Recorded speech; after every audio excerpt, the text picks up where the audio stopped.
here tonight for a conversation about climate and capitalism here in a church, because climate is a justice issue, which means it's a moral issue, which means it's a religious issue. And that's why some 14 months ago, First Parish in Cambridge, this congregation voted unanimously to divest from fossil fuels.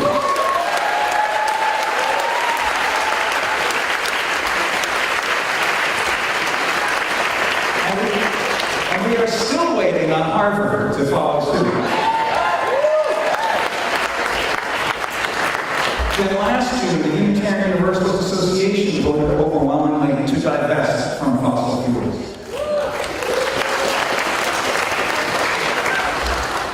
And now the Unitarian Universalist Association and the Youth Service Committee have launched a new undertaking committed to respond.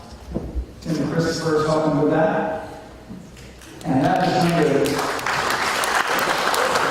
committed to respond and challenge individuals and congregations to take action and activism seriously about climate change. Every religion forbids theft, and climate change is theft from future generations and from the most vulnerable people on the planet. So we are so honored to be hosting Naomi Klein tonight, so delighted that all of you are here. Welcome.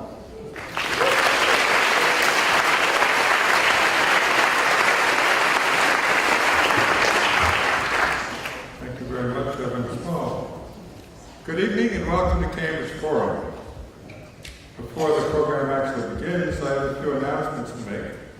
First, if you want to receive information about Cambridge Forum's future events, please write your name on the list that you probably saw on the way in. You probably didn't pay much attention to it, but there's a list you can sign up for and get announcements of future events. You can also find information out there concerning membership in Friends of Cambridge Forum, our support organization.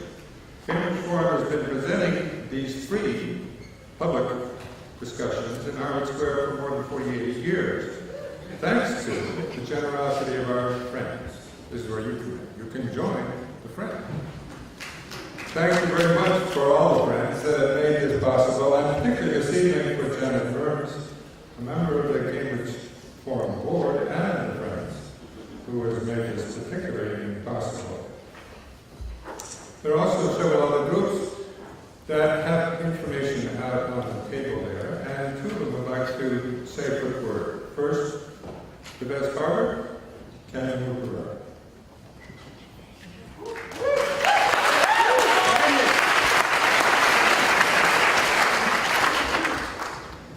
Just want to say a big thank you to Naomi and to the Cambridge Forum for having me to speak really briefly tonight. Just out of curiosity, how many people have heard of the Divest Harvard campaign?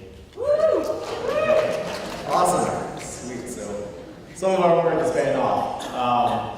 As you just heard from Reverend Fred Small, so if you turn around and take a look up there at that banner, we are in the presence of divestment, having seen the First Parish take that first leadership step. But just across the road right here at Cambridge, we are facing some pretty entrenched interests and really going up against a big wall that is going to take some serious movement to push down and actually get Harvard to divest from fossil fuels. And we launched our student campaign in 2012 and have been laying on the pressure for the last couple of years. We've got over 72% of the students in support and almost 1,000 alumni and almost 200 faculty members and over 65,000 community members have signed our petition.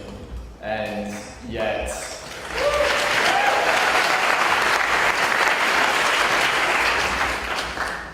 but despite all that, President Faust hasn't even agreed to an open meeting with us to discuss that estimate. And so I'm here to give a rallying call and ask for you all's support. As we saw, well, it was before my time, I didn't see it, but with the apartheid campaign in South Africa, and more recently with the tobacco divestment campaign and genocide and effort, the community of Cambridge can be really powerful in pressuring this entrenched university into action. And so on that note, next week, beginning on Monday and going all the way through Friday, we are launching a fast to continue our call for an open meeting and for divestment. And we would so much appreciate your support in joining us in this fast, whether that's for a day or for a couple of days. Please go to our website, divestharvard.com, and sign up there to participate with us in this fast and put the pressure on Harvard. Thanks so much.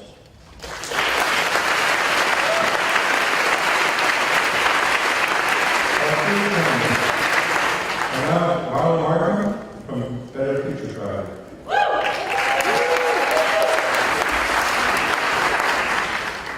Hi friends, I'll be quick because you're not here to see me. I am really excited that we've got so many things happening in the Boston area, both coming out of the People's Climate March, and of course, we had a lot coming in. I want to make sure that you know that the 350 Massachusetts website calendar is a resource for you, and if you want to send us any events like this, we would love to put them on the calendar. You can go there and find out what's happening. One thing that's happening this very weekend, Sunday, October 19th, Flood Boston gathering. I know that maybe you all passed out all of your flyers, right? We have a little Oh, they have a few left. So they're with the tables afterwards. You can find the Flood Boston folks. So for people who heard about Flood Wall Street or who are there and want to talk about it some more, who want to reflect on it and figure out how we can continue that work here in Boston, there's a group of folks who are driving that work, and many of them are here, and they have a couple of upcoming events. One of them is on Sunday the 19th, and another is Wednesday the 22nd. We'll make sure these events are on the 350 Massachusetts calendar. That's 350ma.org. 350 Massachusetts is one of the things that we work on and support at Better Future Project. We're pretty young. We founded ourselves, I suppose, in January of 2011. And the other thing I would like to put on your radar upcoming is that November 1st, the Climate Summer application launches for next summer. So if you know somebody between the ages of 18 and 25 who might want to spend next summer doing some values-based organizing around climate change with frontline communities, mostly here in Massachusetts, maybe a little further in New England, we would love to have them apply. You can find that at climatesummer.net. We would love for you to get involved with any of the work that we do, and please come and see us. We will be tabling after the event out back, and anybody who's here in a 350 Massachusetts t-shirt can probably answer your questions, and there will be 3 of us who are planning to table. So thanks very much, friends.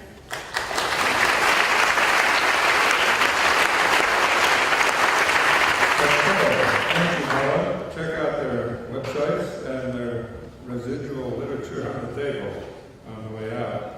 Now, after the program is over, there are copies of Naomi's book up here, but we're going to try to organize access here so you can get in the line and do this somewhat orderly.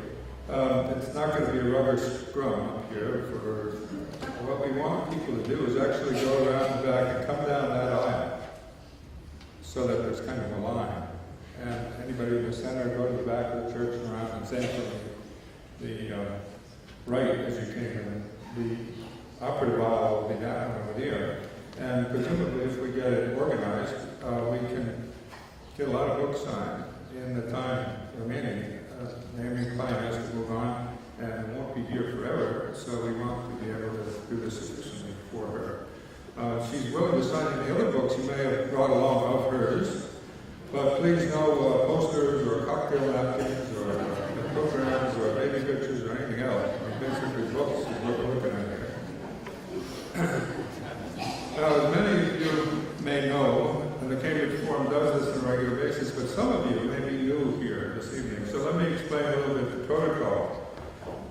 Cambridge Forum's public programs are recorded. That's why you see some of these things up front here. And then they're edited, and they're produced for half-hour radio programs aired through the nationwide network of national public radio stations. Podcasts of the program are available.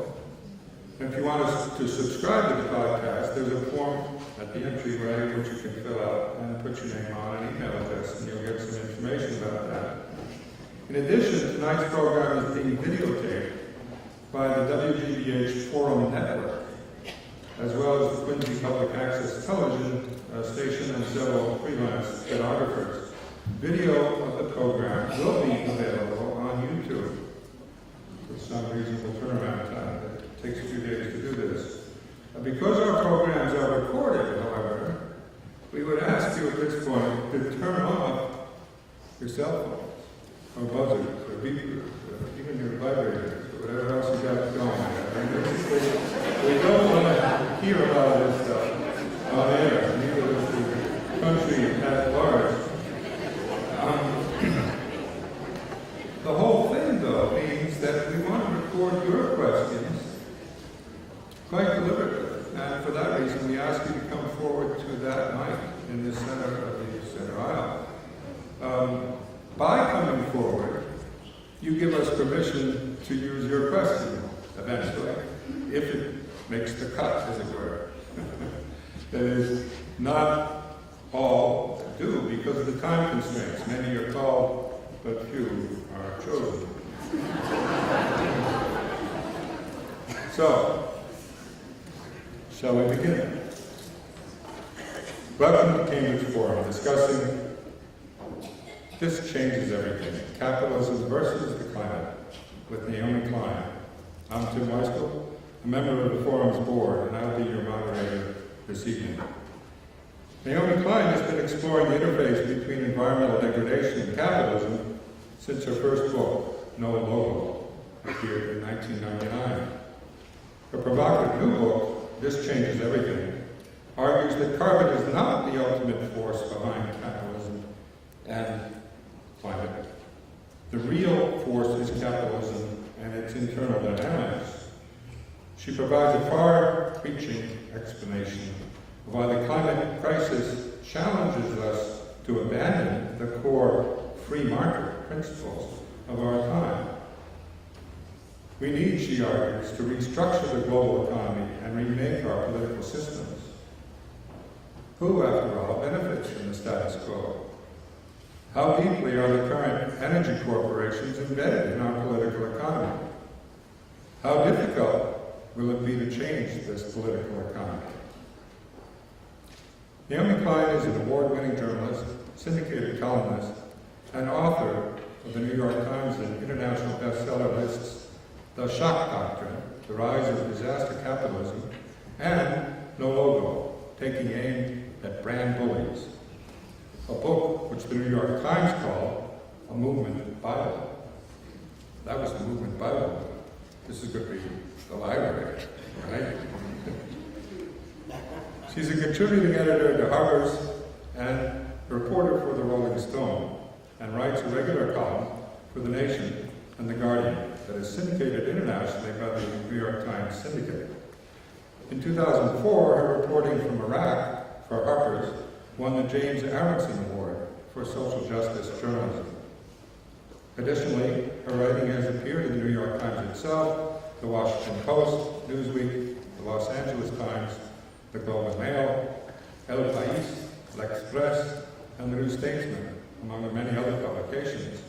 A collection of her writings, Fences and Windows, Dispatches from the Front Lines of the Globalization Debate, was published in 2002.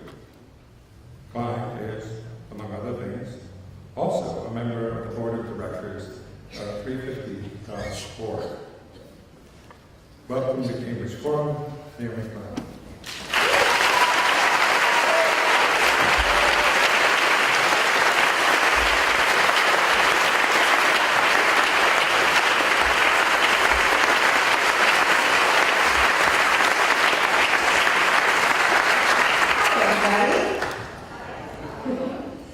Thank you so much, Tim, for that wonderful introduction, and Fred Small for hosting us here at the church, and for those speakers who gave you an opportunity to connect with vibrant local campaigns. We usually save that for last, but I think it's great to have it up front, and we'll pick it up later.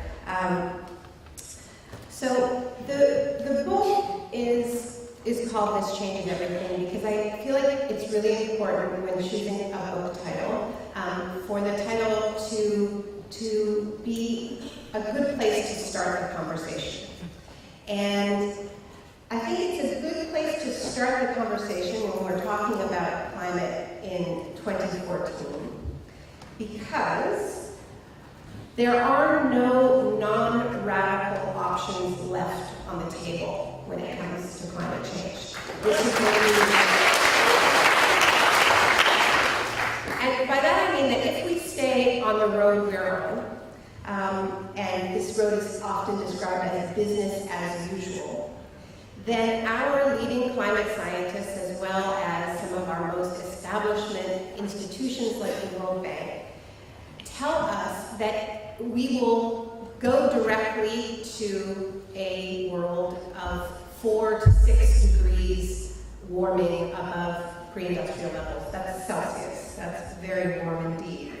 Now, under this scenario, everything changes about our physical world. That is a world unrecognizable from our own. The climate models break down. Our leading climate scientists tell us they don't really know what a 4-degree world would look like, let alone a 6-degree world. But we do know that we're talking about island nations disappearing under the waves, that we're talking about major cities in danger. We're talking about massive crop failure on the scale of around 60% at 4 degrees, possibly much worse. So if we stay on this road, everything changes about our physical world. And all we have to do to arrive there is nothing. We just have to keep on keeping on. No additional change required. Now, some look at these scenarios and propose radical interventions in our climate systems, engineering responses, sometimes called geoengineering, in order to prevent those catastrophic outcomes. So, for instance, spraying sulfur into the stratosphere to reflect the sun's rays back to space, or fertilizing the oceans. Now, this is also pretty radical stuff.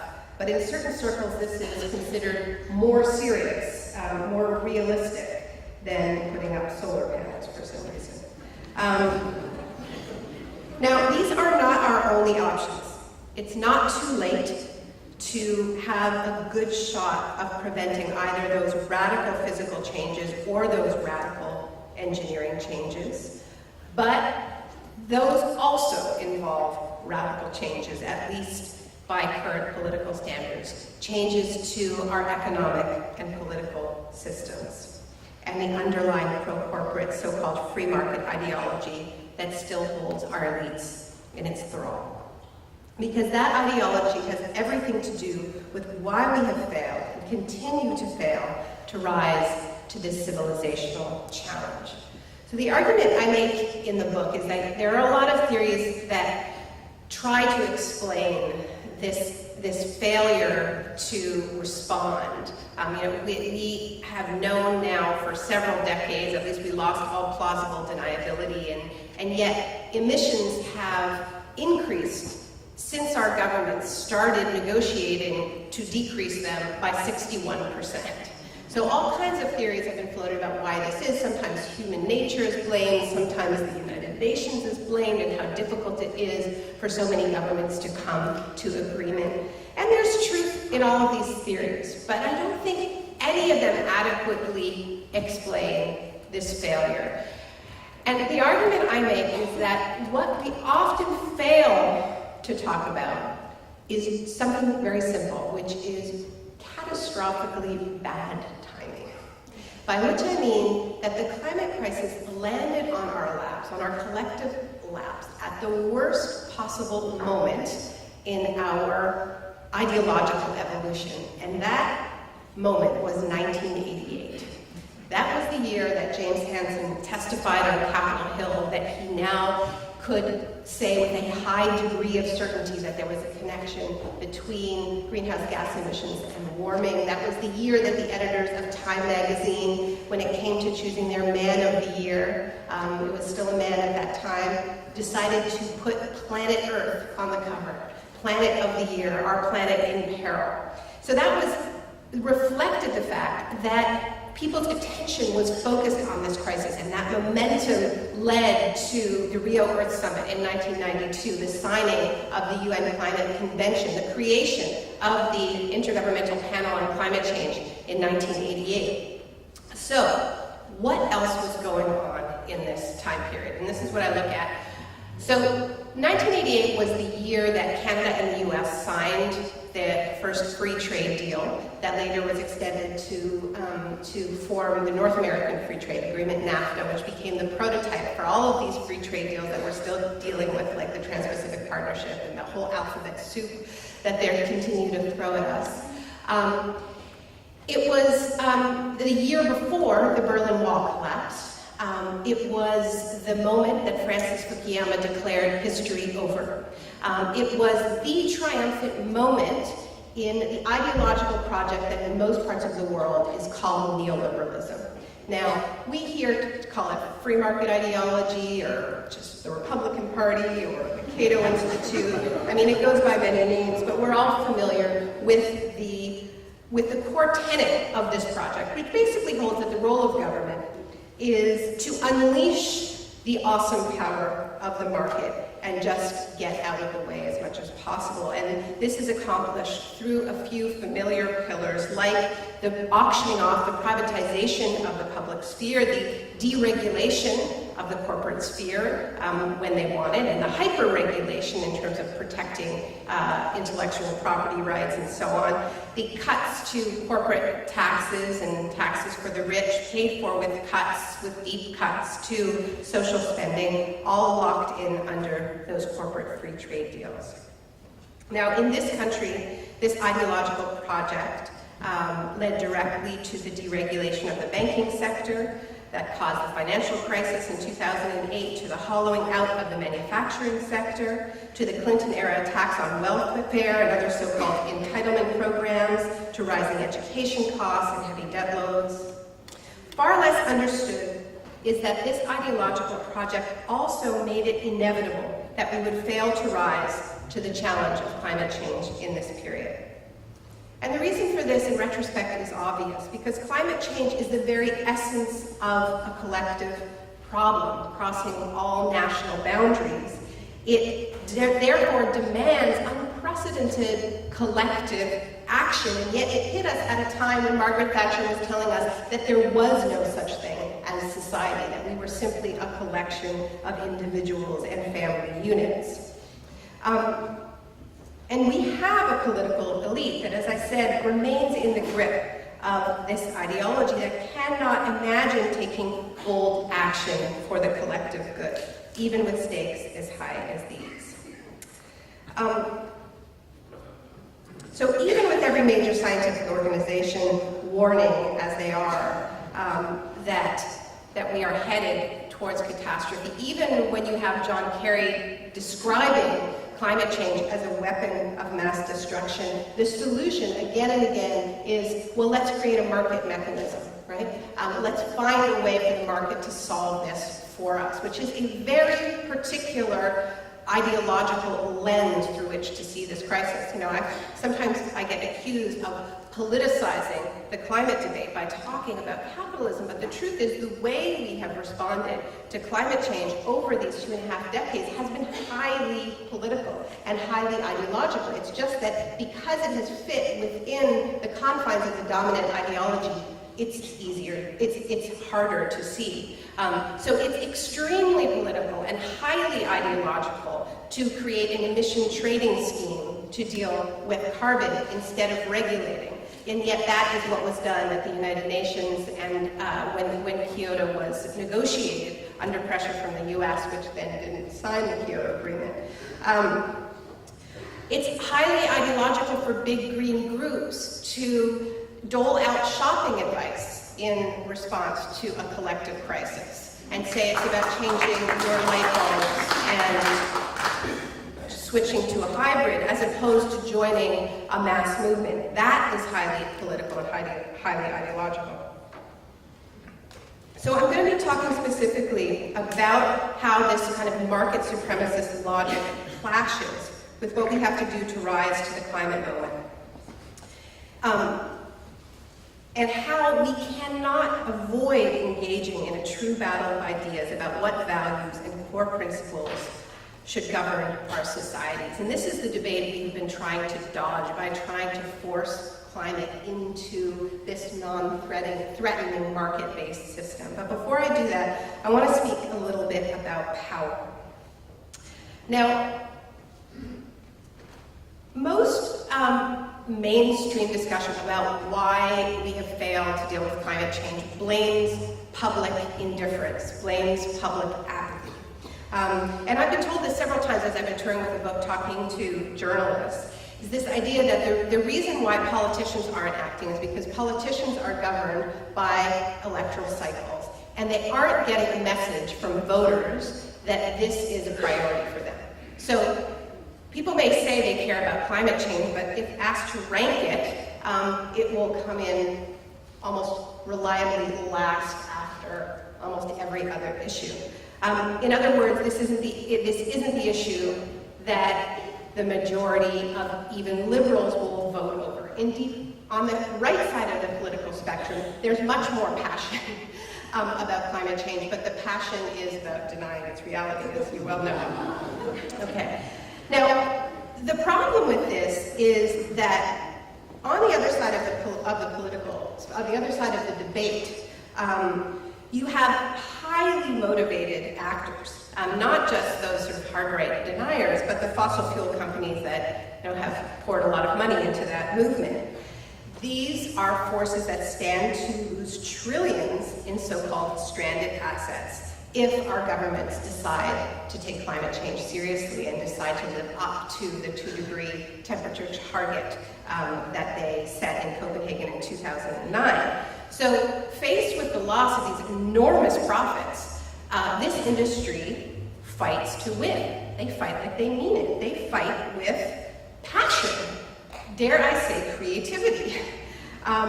They buy off politicians, they spread misinformation, they fund denial campaigns. On the other side, all too often and for far too long, we've had this, meh, I care on a good day. So any serious plan to address the climate crisis needs a credible strategy for dealing with this massive imbalance of forces, this urgency gap, this passion gap. So it can't just be this wonky discussion about whether you prefer cap and trade to cap and dividend, or which green technologies you think are most promising. It has to also be about political strategy. And I think it has to be based on the premise that the only way you can win a battle against a small group of wealthy and powerful interests with a huge amount to lose is by building a movement made up of masses of people with even more to gain. And that is precisely what a justice-based response to climate change can offer, precisely by putting economic transformation at the center of our response to climate change. So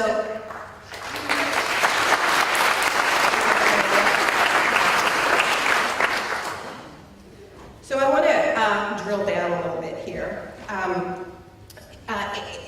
into the ways in which we have this fundamental clash between our reigning ideological project and what the obvious things that we need to do to respond to this crisis, because they show why we need to have that battle of ideas, that battle of values.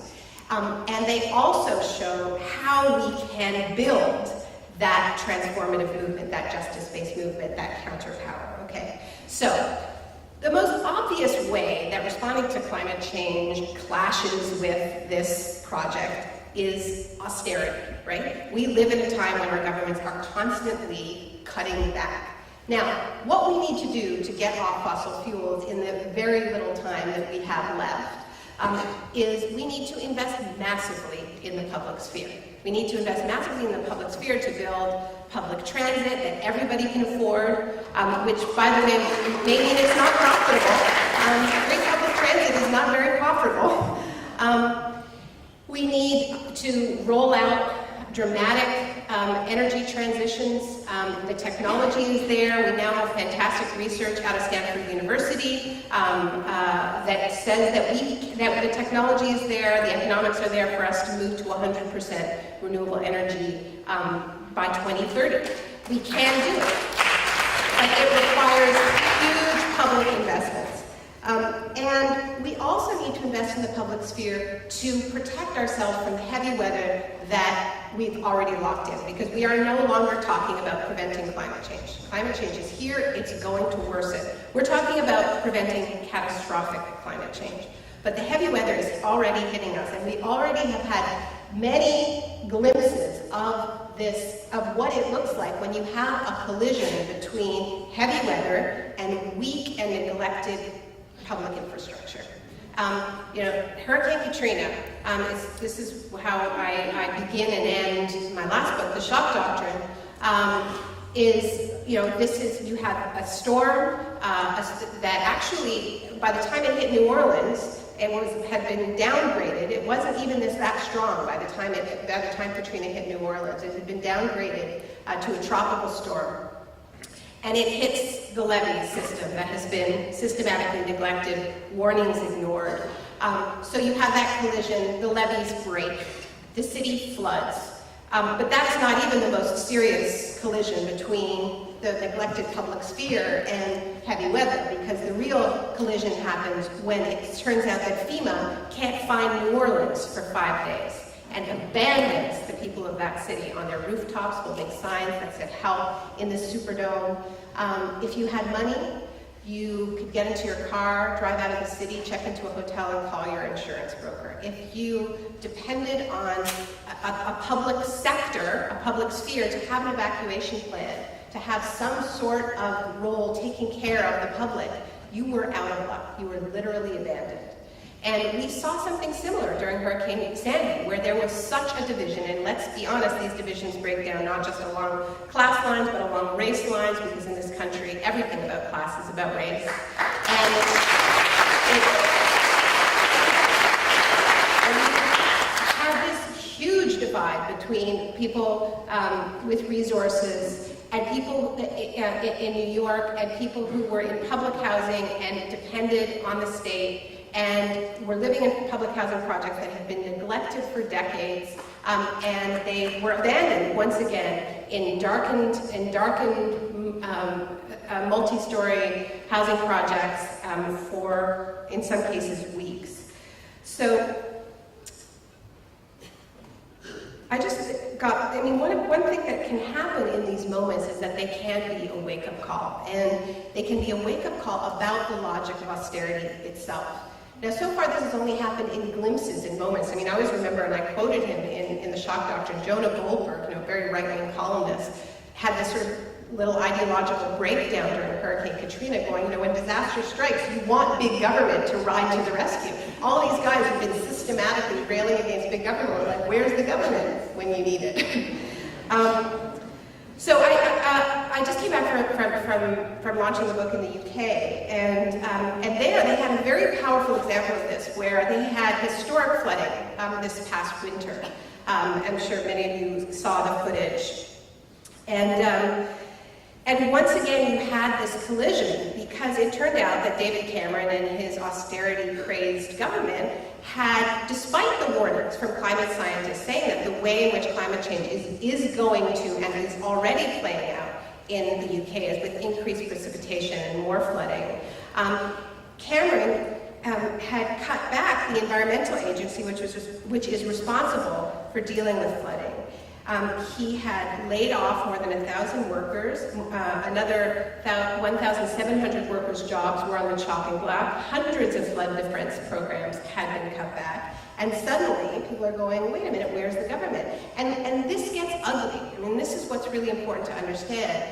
is that it is not just about whether the planet is going to get warmer. It's about whether we are going to become more brutal in the face of that warming. Because when we have a system that venerates greed and self-interest, what happens when disaster strikes is things get ugly. And we saw this really clearly, where suddenly all these Brits who had been supporting David Cameron's austerity program went, wow, we need money, where should we get it? Well, the Daily Mail, which is a very right-wing tabloid, ran a petition off the front page calling on the Cameron government to divert money from foreign aid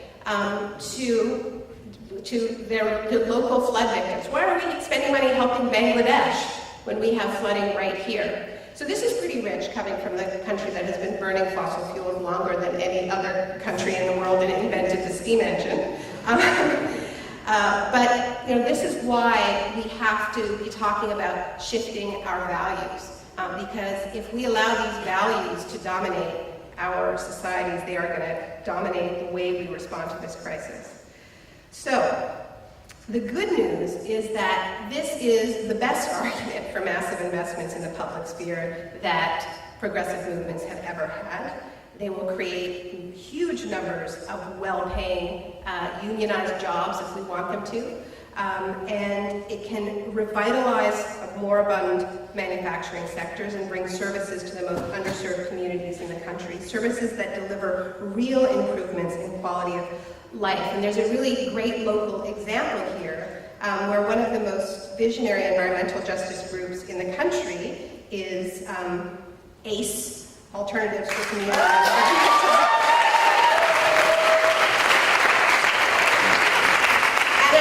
And among other fantastic things that ACE is doing is they're fighting for affordable transit, particularly for young people. Making the argument that this is about fighting inequality, about fighting for mobility, about fighting for real economic opportunities, and it's also about battling climate change, because if we're going to take this seriously, we need transit that is affordable for all. So, when you lay out these types of plans, the answer is always the same. We're broke. We can't afford it. Nice idea, but we can't do it, right? And we're always broke. But we are particularly broke because we bailed out the banks. Bailed them out on the familiar model of privatized profits and socialized losses. And because this was done on such a spectacular scale, there is simply no way to do the same thing for fossil fuel and big agribusiness companies that are at the heart of the climate crisis. We cannot let them pocket their huge profits while taking on the burden of cleaning up their messes, which is exactly what we're being asked to do. So the response to this crisis, unlike the last one, the economic one, must be guided by justice. And that means polluter pays.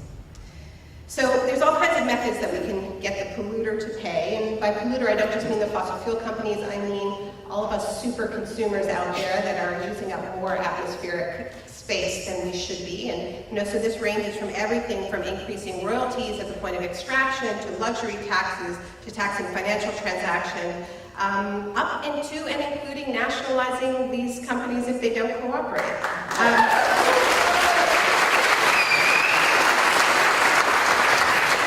What we cannot do is accept climate policies that pass the bill on to working and unemployed people who are already struggling to pay their heating bills and to pay for transportation. I actually think that this is, for me, one of the reasons why I am such a supporter of the fossil fuel divestment movement, and I've been really excited to be part of it from the beginning as a board member of 350, and I was here in Boston with Bill on the Do the Math tour. But I have this secret agenda around divestment, which has to do with setting up the moral argument for the kinds of regulations that we actually need. And let me explain this a little bit. Now, we just heard from the very inspiring divestment movement at Harvard. There have been a slew of recent victories. While I was in the UK, they got some fantastic news, which is that Glasgow University voted to become the first university in Europe to divest from fossil fuels. And then we had the rather stunning news right on the eve of the UN Climate Summit when the Rockefeller family, a name synonymous with oil, announced that part of their family was going to divest its family fortune from fossil fuels, and in particular their foundation, the Rockefeller Brothers Foundation. So the connection with the polluter pays is that every time a new institution decides to divest, indeed every time that the divestment argument is publicly made, anytime anybody says these are immoral profits, it reinforces the idea that fossil fuel profits are illegitimate. As Bill said, these are rogue industries. And it is this illegitimacy that is key to establishing the polluter pays principle that eventually forced the tobacco companies to help foot the bill for helping people to quit smoking. So the Rockefeller is actually a really important example, beyond just that it's sort of like, hi Harvard, if the Rockefellers can divest, I think you can. But beyond that, when Valerie Rockefeller Wayne, who was one of the family members who was making this re-argument publicly, when she explained why her family had taken this historic decision, what she said was, this is a quote, "Because our wealth was made in oil, we are under greater moral obligation to use that wealth to stop climate change." Those are her words. And that, in a nutshell, is the rationale behind polluter pays. It used to be a guiding principle of environmental law. It was the guiding principle of the Superfund Act in 1980 that systematically taxed toxic industries to pay for remediation and so on. And it has been eroded steadily ever since. But it holds that when commercial activity creates hefty public health and environmental damage, the polluter must shoulder a significant share of the cost of repair. But this can't stop with individuals and foundations, nor can it be enforced voluntarily. So, as I explained in the book, fossil fuel-based companies have been pledging for almost 2 decades now to use their profits to transition us away from dirty energy. British Petroleum rebranded itself Beyond Petroleum, if you'll recall, changed their logo to a sunburst, and only to back off renewables and double down on the dirtiest fossil fuels, including oil from the Alberta tar sands. They went back to their core competency, I believe was the phrase. Most of the oil majors spend less than 1% of their budgets on renewables, so don't be fooled by all those windmills in Chevron ads. In the book, I spend a fair bit of time picking on Richard Branson, which he's not very pleased about.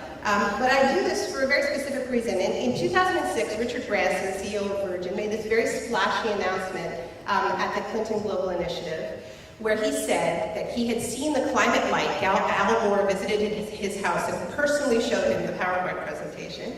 He had what he described as a road to Damascus conversion, and decided that he needed to take all of the profits from his airlines, his fossil fuel burning airlines, and his trains, his diesel burning trains, and divert them to coming up with a green alternative and to fighting climate change.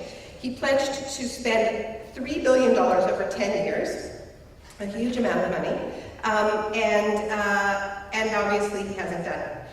He hasn't, even come close, and he now admits that he's not going to come close. But what's interesting to me is that, he says it's because he didn't have the money. He said that if his airlines weren't profitable enough, then he would get it somewhere else. So we audit all of this, and the truth is his personal wealth has increased by more than $1 billion in this time period. He's also launched at least 3 new airlines, including Virgin America and a domestic airline in the UK and Australia. His carbon emissions have gone up by 40%. He launched the luxury space travel operation. So the point is that, okay, let's give him the benefit of the doubt. Let's say he's the most enlightened billionaire in the world. He's locked within this grow or die logic, this grow or die system. But the original idea was a good one. We really do need to get those profits to pay for this transition. And clearly, they are not going to do it. The polluters are not going to do this unless they're forced to by law. And so back to the Rockefellers, it's great that their foundation is divesting, but Standard Oil, which was founded by John D. Rockefeller, was broken up and it evolved into ExxonMobil. And ExxonMobil earned $45 billion in profits in 2008 and 2012, which still remains a world record for any company in the history of money. And other Standard Oil spin-offs are Chevron and Amoco, which later merged with BP. So you've really got all the big guys in there. And the astronomical profits that these companies and their cohorts continue to earn from digging up and burning fossil fuels simply cannot continue to hemorrhage into private coffers. So that's where I think the divestment movement campaign really comes in, because it is delegitimizing these profits. And if we accept that those profits are morally illegitimate, they should also be seen as odious. Something not just to publicly disassociate yourself from if you happen to be Harvard, but something to which the public itself can make a claim in order to clean up the mess these companies have left behind and continue to create every day. When that shift in consciousness happens, the pervasive sense of hopelessness in the face of a crisis as vast and costly as climate change will begin to lift.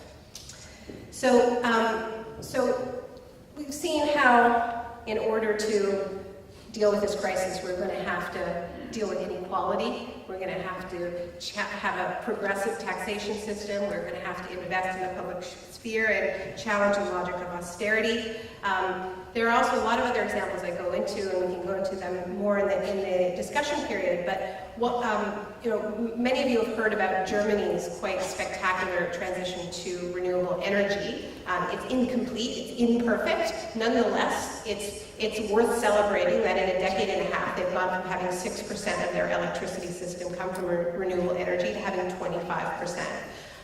That's a very speedy transition. One of the things that we don't hear is that this has only happened because in hundreds of cities and towns, both small and large, citizens have voted to take back control over their electricity grids.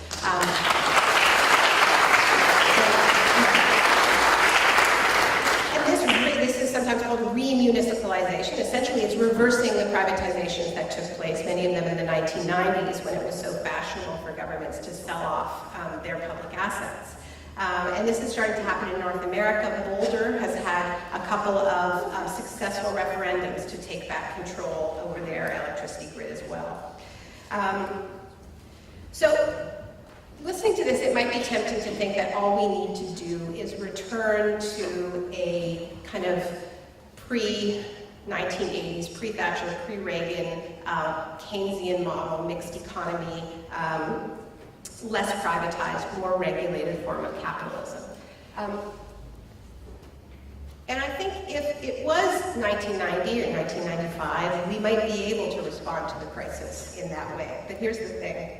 There is what Michael Mann describes, the famed climate scientist at Penn State University, a procrastination penalty when it comes to carbon emissions, which means that if you allow emissions to increase by 61% instead of reducing them, you then need to cut them so rapidly and so deeply that it starts to present a fundamental challenge to the very core of our economic system. And this is why the subtitle of the book is Capitalism versus the Climate, because it challenges the fundamental logic of a growth-based economic system. What scientists at the Tyndall Center in Manchester tell us is that if we want to stay within our global carbon budget and we want to follow any kind of equity-based principle, countries like the United States, countries in the global north, need to be cutting our emissions by 8 to 10% a year.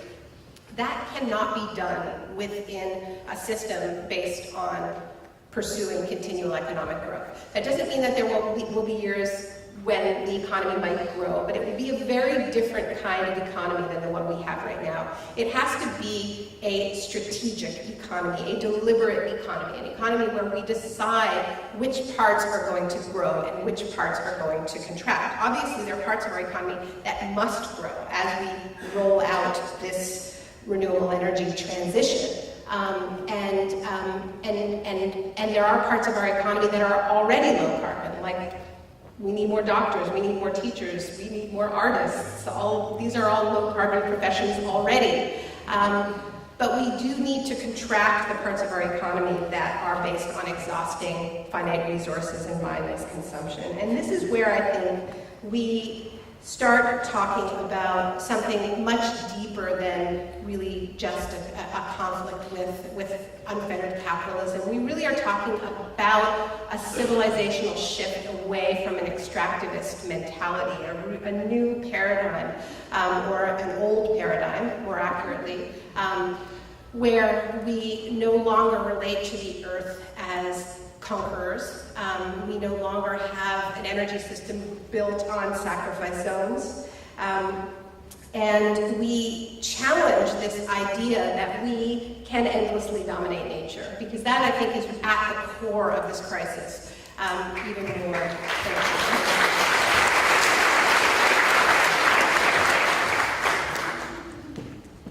And this is, this relates deeply to fossil fuels, because the promise of fossil fuels was that always that they would liberate us from nature, from having to think about where we live and the particulars of our geography. Emerson, who spoke in this room, I'm told, described coal as a portable climate, and that was always the promise. And the industrialists that embraced that first commercial steam engine, they liked it because it meant that they no longer had to build their factories next to rivers where there were waterfalls and rapids. They could build them in cities like Manchester, where there was a surplus of labor, and they could have more control over their workers. And the allure of the steamship was that it would go whenever. They were no longer at the mercy of the winds, right? But as they say, Mother Nature bats last. And this one-way dominance-based relationship, it turns out we are now being spoken back to, just something of a delay. So, since this book's been published, I've gotten a little pushback on the use of the C word. People keep taking me aside and going, climate was big enough, did you have to make it about capitalism? And I understand the concern.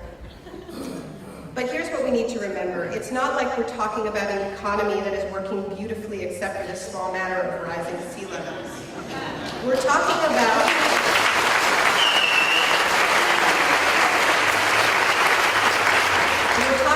allowing sea levels to rise in the name of protecting an economic system that is failing the vast majority of people on this planet with or without climate change.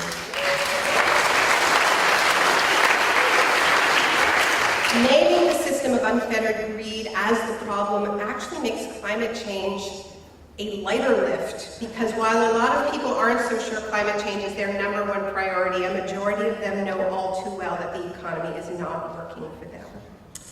I'm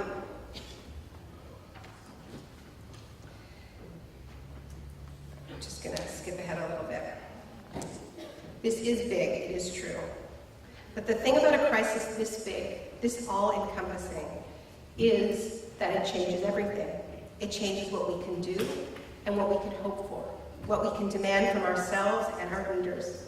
It means there's a whole lot of stuff we've been told is inevitable that simply cannot stand. And it means there's a whole lot of stuff we've been told is impossible that has to start happening right away. Can we pull it off? All I know is that nothing is inevitable. Nothing except that climate change changes everything. And that for a very brief time, the nature of that change is up to us. Thank you.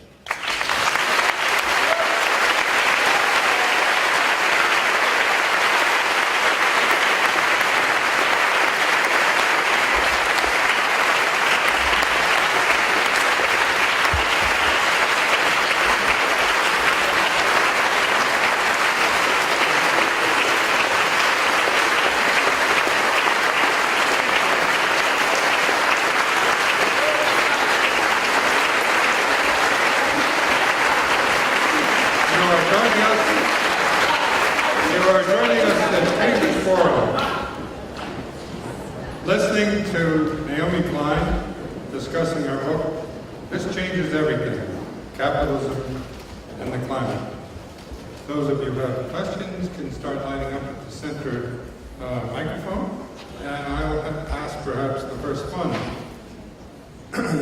Much of your book may be leaving some people despondent. On the other hand, there's a lot that's optimistic within the book. And in particular, you highlight the tension between the old Greens and almost a generational divide with new Greens, as it were, and have a very powerful section on Blockadia. Can you explain to us a bit why you draw sort of inspiration from Blockadia? So the term Blockadia comes from the movement against the Keystone XL pipeline and the direct action against the southern leg, which has been built. I think it's just a great term, and I sort of took it and ran with it as the ethos of this new wave of climate action, which knows who its enemy is and is going after fossil fuel companies directly. I think Blockadia is really the flip side, in many ways, of the carbon boom that we find ourselves in, where it's not just that we're continuing with business as usual; it's that the fossil fuel companies are doubling down on some of the dirtiest and highest risk forms of fossil fuels, and they've really set off a movement. And I think there's a couple of reasons, but these new extraction methods, right, like fracking, like tar sands, they have a larger footprint than their predecessors. They require a lot more land, and they encroach into a lot more territory. And this movement, I think we saw a large part of what happened in New York City during the climate march was Blockadia come to life, as well as many other parts of this movement. But it is the flip side of the carbon movement, in the sense of that this is the anti-fracking movement. This is a movement against the Keystone XL pipeline. It's an indigenous-led movement in many parts of the world. Certainly in my country, it's very much indigenous-led, because it's First Nations people who live downstream from the Alberta tar sands and are feeling the effects of that toxic industry in their bodies and cancer clusters. I'm seeing the animals that they rely on becoming very sick and disappearing. So they first raised the alarm about the tar sands, and we've really joined their movement. So it was really moving to me and really important. I think that the march in New York was led by Indigenous people, including Indigenous people from the tar sands region. Thank you very much. You are joining us at Cambridge Forum, listening to Naomi Klein discussing her book, This Changes Everything, Capitalism versus the Climate. The floor is now open for public questions. Hi, Naomi. Thank you for speaking. My name is Roger Shamel of the Global Warming Education Network. I've been following Bill McKibben since he marched across Vermont 7 years ago. But I have a foot on the other side, being a graduate of the West Point of Capitalism across the river in Harvard Business School. And so the question is, if capitalism has done so much for the world in terms of building up America and producing an opportunity for people to have jobs and develop wealth, is it capitalism itself that's at fault, or is it because of the way we're practicing it, where we're not doing the accounting correctly by not taking into account the externalities?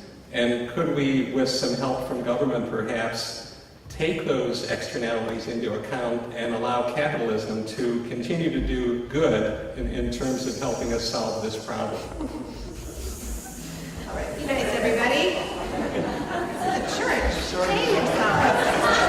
I think we're going to take a few at a time. Yeah, so why don't we take 2 or 3 questions, if you can answer them very quickly, then machine gun style, I'm sure. Second question. My question is actually somewhat related. So I just want to thank you so much for coming. I read your book, I loved it, I found it inspiring and informative. So in your book and in your speech, you talked a lot about how we need this radical revamping of our economic system in order to successfully respond to the climate crisis, along with the economic crisis. And you discussed the need, particularly for more localized and democratically integrated economies, as well as global economic planning. You even talk about nationalizing the big energy companies. as well as redistribution of wealth on a global scale. And a lot of these are, I find, to be key aspects of a socialist economy, and yet you don't really compare or correlate the program you put forward with socialism, apart from distinguishing it from authoritarian socialism, which you rightfully say would lead to centralism. So I'm just curious why you shy away from discussing socialism as a viable alternative. Thank you. There's a third question, and Dennis will be able to respond. Hi, Naomi. This is Eleanor Duckworth, Muriel's daughter. Muriel Duckworth's daughter. You have a little maxim that I've read, capitalism is stupid. And the last couple of years of her life, her little maxim was, war is stupid. And I'm wondering where the military fits in your view of what's going on. Okay, all three questions there. Can capitalism reform itself? Can it internalize the externalities? Yes. So I'm going to do it in reverse order. Eleanor's question about war. I mean, this is, in thinking about how, what excites me is the potential for climate to connect the dots between so many different issues. And we know that the Pentagon is the single biggest customer for fossil fuels. And often they burn fossil fuels in order to get at more fossil fuels and protect pipelines. And we know that oil is, the often the root cause of so many conflicts. And so it's intimately connected. It's intimately connected, and also when we think about where we're going to get the money for this transformation, we cannot avoid talking about military budgets. So I think it's a natural connection. It's one that I talk about in the book, but probably not enough. It could have been in a whole chapter. Some people, in the climate movement get all excited when, like, the Pentagon acknowledges that climate change is real and, puts out a report, as they did this week, saying, climate change is a security risk. That just scares me, because I don't think the way they would respond is in any way anything that we would want to, be part of our movement. And I think that we have a system that will respond to climate crisis and increased migration by building fortress borders, as we already are. And this is what's being signaled. And the fact that they're gaming it and planning for it is something that we should be very, very worried about. The capitalism is stupid point is, is a point I was making in an interview, that we have had all these reports come out, and I think this relates in some ways to the first question of, can capitalism be reformed? There's been a bunch of sort of blue ribbon reports that have come out about how we can respond to climate change, and it'll be great for the economy, it'll be great for growth, it won't hurt a bit, it's all win-win.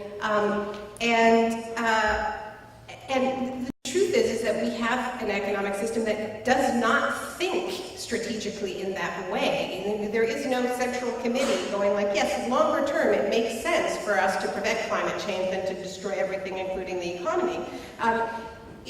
We have a system that encourages short-term profit-making at all costs. So we have players, in the book I talk about Michael Bloomberg, another one of these, billionaire climate would-be saviors, right? And I see him as a really interesting figure, because this is a guy who, has backed reports about carbon bubbles and stranded assets in a report called Risky Business that got a lot of ink, which talks about how it makes way more sense to prevent climate change than to deal with the economic impacts later. And yet, Michael Bloomberg, the billionaire worth $33 billion, invests his personal money in a fund that is dedicated to oil and gas. He doesn't just own a few oil and gas assets. He invests his money in firms especially created for him. So you can simultaneously understand that it is stupid to do this, and yet still do it, because that's what our system is built to do, and that's what our system rewards. So that was what that reference was. But this idea that it's just about getting the right pricing, and that's going to get us there. I think, first of all, it's not going to get us to zero. I think there are which is what we need to do. We need to cut our emissions that deeply. We need to get off fossil fuels, and we need to do it quickly. So it's just going to take more robust measures than just getting the externalities right. We've been talking about this for a really long time, and this is what I mean about, this can't just be a wonky discussion. We're having a bit of a groundhog day about this. Many books have been written about this over decades, and nothing is changing. It's simply too profitable to have the status quo. And you're not going to build a movement based on proper pricing for externalities now, You're going to build a movement when people see the opportunity for their lives to be better right now. So that's my answer on the externalities question. And what we call this system is a complicated one, right? In the book, I say that the best examples that we have are the social democracies on the Scandinavian model in terms of which states have embraced the most visionary climate policies, right? Denmark, 40% renewables, much of it wind since the 1980s, right? You look at Stockholm and the incredible, reliance on public transit, bikes. It's not a coincidence that the countries that have the best climate policies tend to be social democracies because they don't see it as heretical to invest in the public sphere, to plan their economies, to embrace these models. The reason why I think it's problematic just to say it's socialism is because socialist economies have been some of the most extractivist and most brutal with relation to nature, in the world. Mao declared war on nature. I know you're not holding up Mao, but I think, definitely there are elements of this that are socialist, but it's also true that, what Chavez called 21st century socialism, and even though he had good rhetoric on climate change, it was an extractivist economy. Same with Bolivia, same with Ecuador. So, our living examples, this is why, I don't have theoretical conversations about capitalism. I have conversations about capitalism in the real world. And I think we should look at how socialism is playing out in the real world. The great battle of our century has been over the redistribution of the spoils of extractivism. I actually think we need to go deeper than just how we're going to redistribute it. And so, yes, it's going to have socialist elements to it, but I think it's beyond that. And it's something that we haven't actually tried yet. Yeah.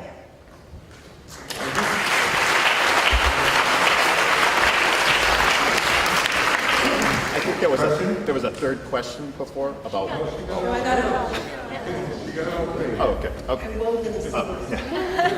I missed it. My name is Joshua Jackson. I'm active in 350 Massachusetts. I hope everybody here gets involved. We have postcards in the back to Governor Patrick that we hope you can sign to keep the pressure up.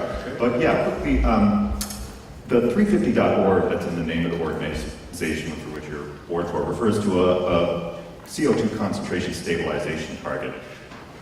Here in Massachusetts, our mitigation targets, if they were to be paired with that 350 global parts per million stabilization, if we were to take the carbon budget for that, our carbon budget for the state would be exhausted already.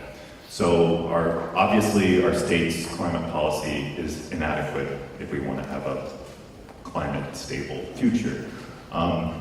That being said, it's a great fear of mine that while 350.org and you, thank God, people like you and Bill McKibben who are talking about the forest, while so many big greens are talking about the trees while the forest is being deforested.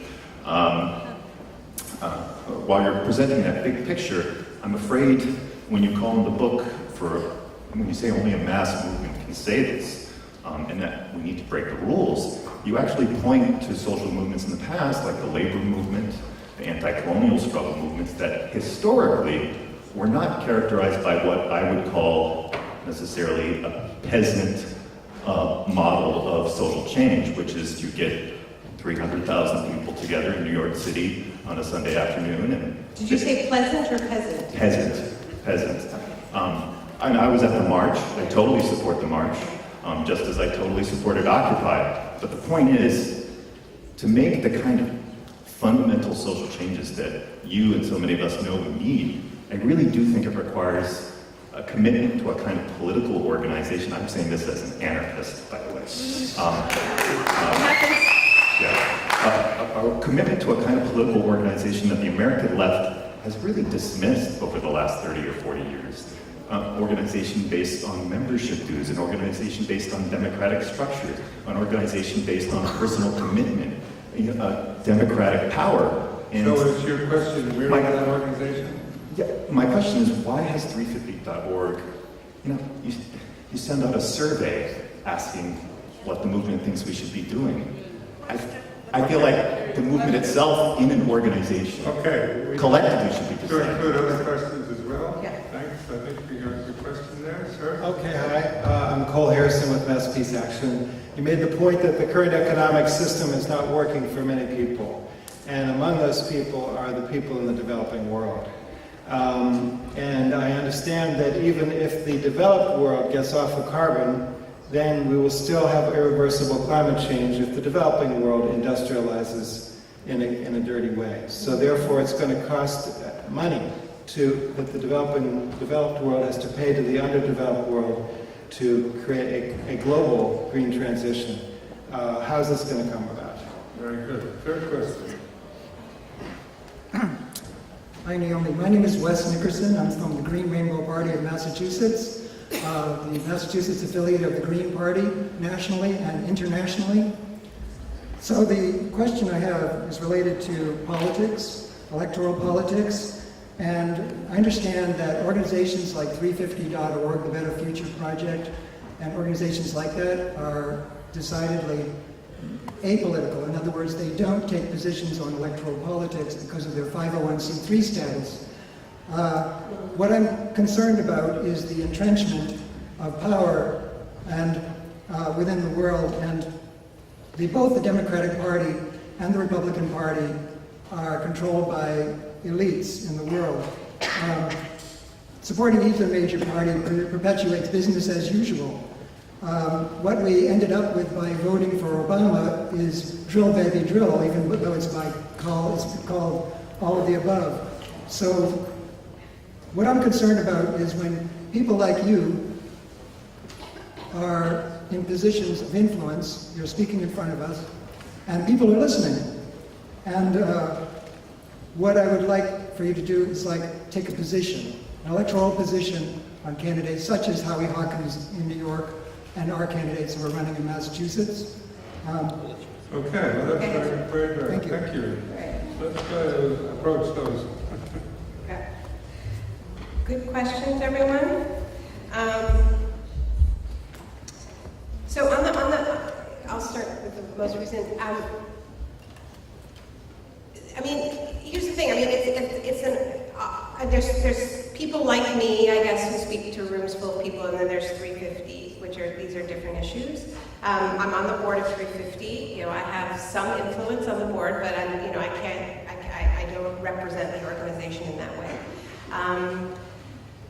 And 350 has gotten involved in some electoral campaigns. I'm actually quite uneasy about it, to be honest. I'm not sure it's the right way to go for the organization. But in terms of me as a sort of individual who does, write books and travel and speak to rooms full of people in cities that I don't live in, and countries I don't live in. I live in Canada by choice. I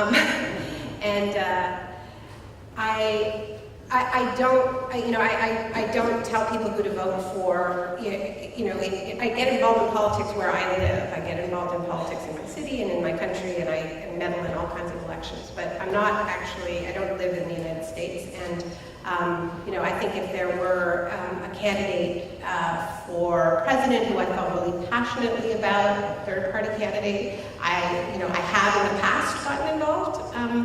I certainly didn't support Obama in either election, so I plead Canadian with it sometimes just to get out of these sticky situations. But I think it's a really important discussion to have. Obviously, I'm not dismissing it, and I think that the first question about democracy in our movements is absolutely critical. And this is way beyond 350. Okay, this is about how you organize in the rubble of neoliberalism when the institutions that used to be the backbone of transformative social movements are hanging on by a thread. The labor movement is embattled. Our public institutions, our universities are struggling, particularly our public universities that used to provide that space as well. So it is a reconstruction project and a reimagination project. But I am deeply worried about the dynamic where we have, I thought that what happened in New York was amazing. It was an incredible day. But I have been very disturbed to see the way in which that, because we don't have a democratic movement and we don't have systems of accountability, we have networks of NGOs that are largely accountable to their funders, and their funders don't want these connections being made. There's been a discussion, okay, well, how do we capitalize on the momentum of the climate movement? And that all the people I talked to in that march were really interested in transformative change. I mean, you had people from some of the lowest income communities in New York talking about how their kids had asthma and their hope for climate jobs. And the next thing you know, it's like, well, how can we leverage this into cap and dividend? How can we leverage this into a narrow sort of price on carbon solution? And that's not what they were talking about. Tax and dividend, this is being portrayed as being the alternative to cap and trade. Tax and dividend it returns all the money to consumers it is a consumer-based model, right? It is not a citizen-based model. It's not a progressive tax because it treats everybody equally, and it leaves nothing for public investment.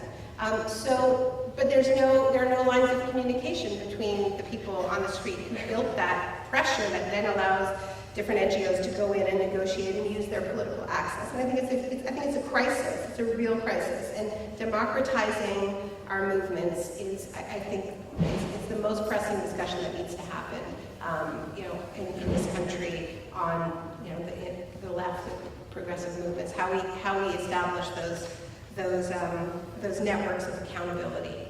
And so this is a problem that we have that has to do with having NGOs instead of movements, and and I say that with all love. I love movements. I invest a lot of,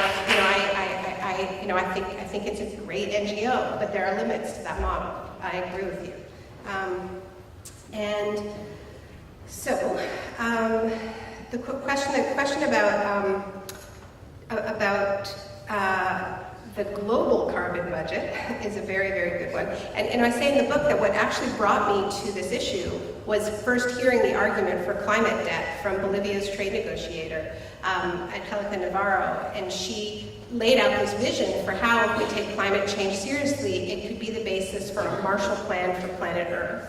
And for me, as somebody who comes out, I have not spent my life in the environmental movement. I've spent my life in the economic justice movement, the global economic justice movement. And the idea that in responding to climate change, we could heal wounds that date back to colonial pillage, to me, is a really inspiring prospect.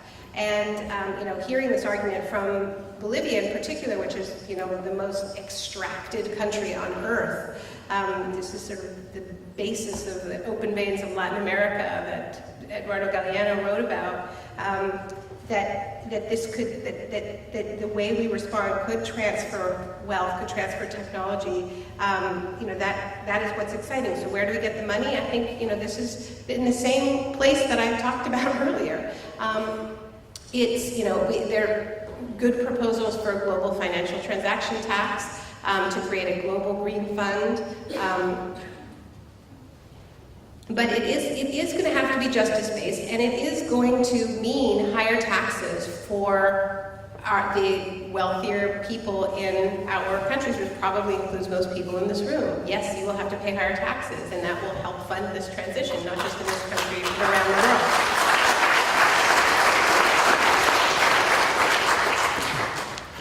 Sir. Good evening. I guess what you've heard buried in some of the questions tonight is that the movement is too wimpy and the leaders aren't really leading. I was down at the Flood Wall Street thing, and I think, what a waste of energy, what a waste of commitment. You could take half the number of people that showed up at Flood Wall Street, and if you were organized and you distributed yourself efficiently, you could shut down Manhattan. Half the people in this room could shut down Boston. A few pews could shut down the Mass Pike tomorrow. Really, we are just being incredibly soft on ourselves. And there's one piece, I think your analysis is wonderful. But there's one piece missing, which is this is a moment of injustice that's very unlike any other in the past.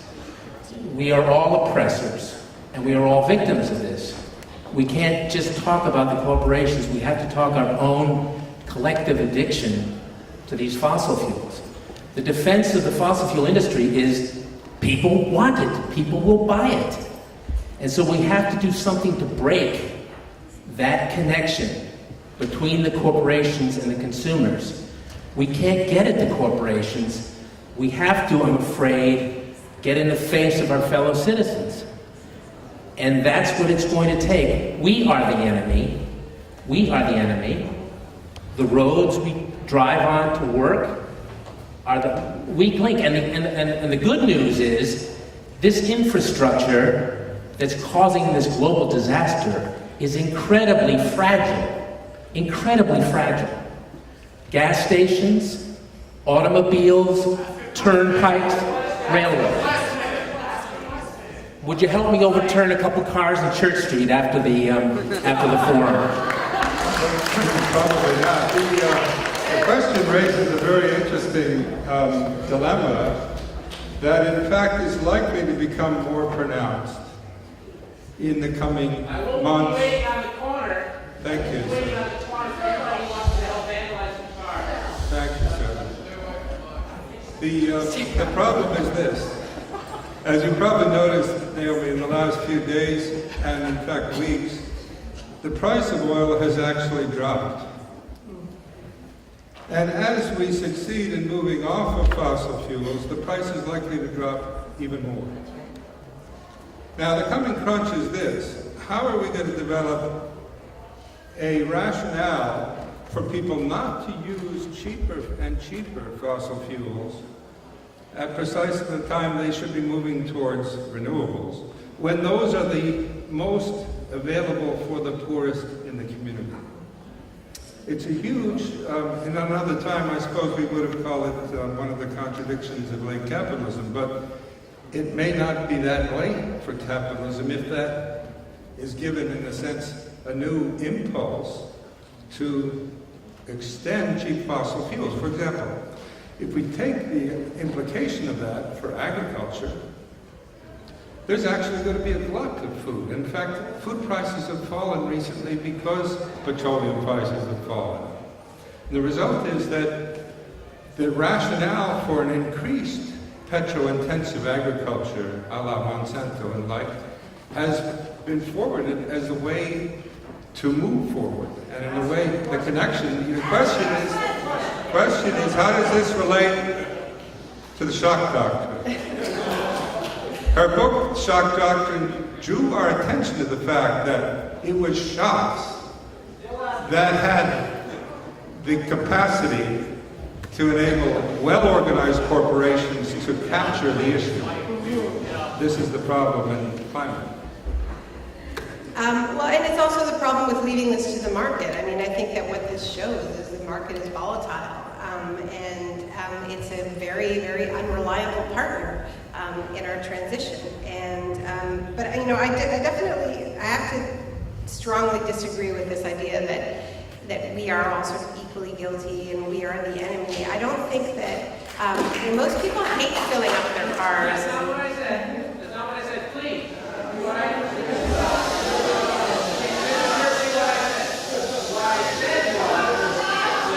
All right. Okay, you know what? I'm going to hear from a woman at the mic.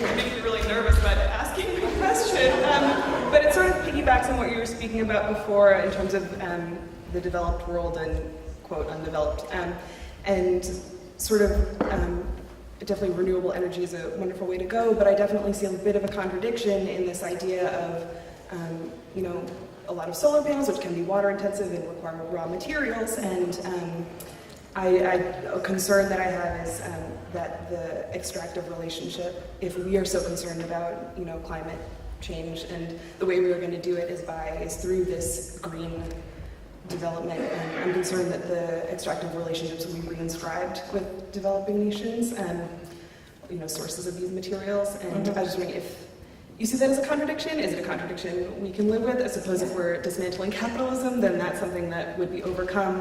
What would it look like to not have an extractive relationship for obtaining those things? Yeah. I mean, I think, you know, I don't think we are not going to have a relationship to the earth that does not extract, that does not take a toll. But we need to have a regenerative relationship with nature that, you know, shifts the paradigm so that yes, we are taking, but we are also taking responsibility. We're also taking care. We're also protecting cycles of regeneration. And I think that that does raise ownership structures really, really strongly, because you could certainly have extractive, renewable energy projects. You can have solar farms on indigenous land that doesn't create any jobs, that doesn't leave any, that doesn't leave the resources in those communities. So I think we need to definitely shift from just this idea that it's just a task of switching from dirty energy or coal to green energy, like flipping a switch. It really is a shift in relationship to the earth and to each other. And this is what, what's exciting about Germany's transition, which I didn't go into in depth, is that they have, a well-designed national feed-in tariff program that has encouraged decentralization and in particular community ownership. So you have, for instance, 900 new energy cooperatives where the energy is owned collectively by the community. And this has been really important too in just getting the buy-in, because as you well know in Massachusetts, there can be a lot of resistance to renewable energy projects when the community doesn't feel consulted. And the whole kind of so-called NIMBYism, which is a phrase I hate, right? Because I'm with Wendell Berry that we should all love our home place, and there's nothing wrong with taking care of your backyard as long as everybody else takes care of theirs.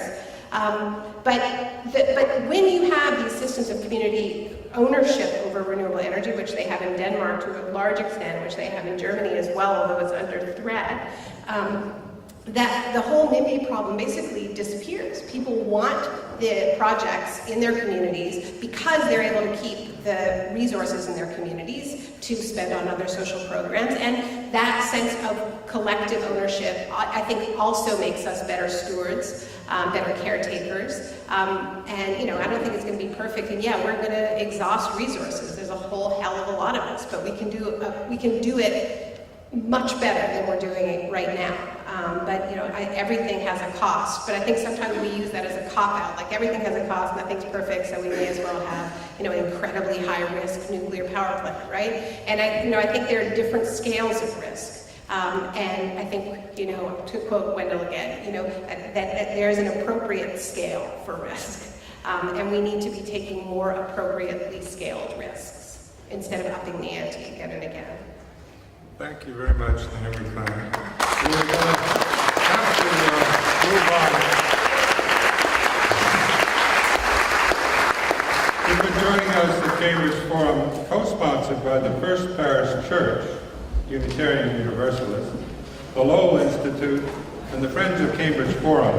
For more information about this program entitled "This Changes Everything, Capitalism versus the Climate," recorded on October 2014 and featuring Naomi Klein, please get in touch with us at cambridgeforum.org. I'm Tim Weiscoat in Harbor Square. Thank you very much.